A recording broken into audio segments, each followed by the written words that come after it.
students experiencing gender incongruence, parental notification of certain expressions and requests, and parental permission for certain plans required. Parental care.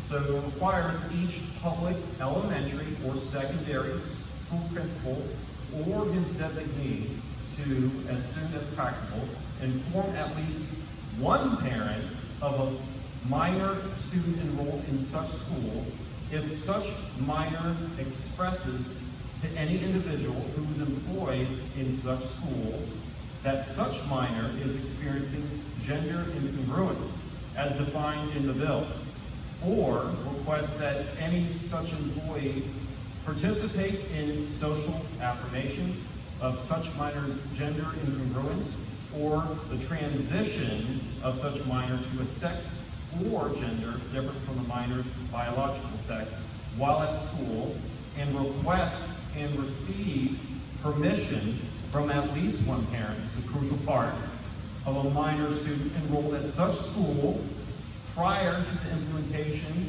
at such school of any plan concerning any gender incongruence experienced by such minor, including any counseling of such minor at school.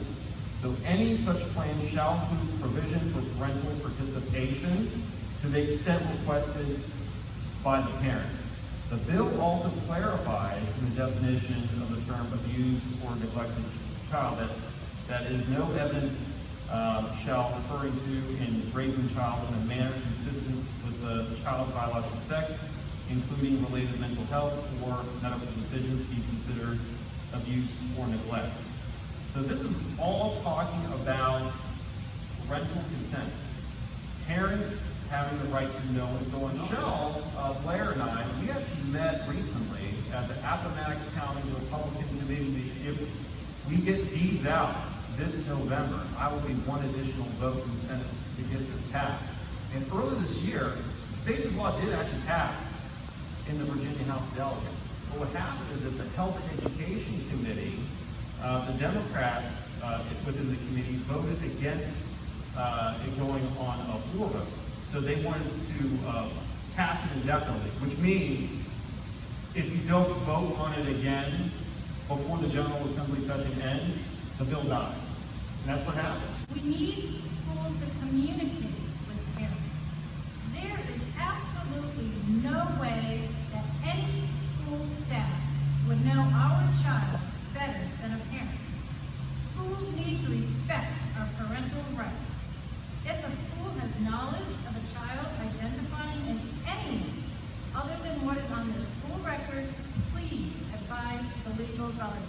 All over the state and the country that have been torn apart by schools and court systems that, unlike parents, do not have a child's best interest at heart, but are driven by ideology.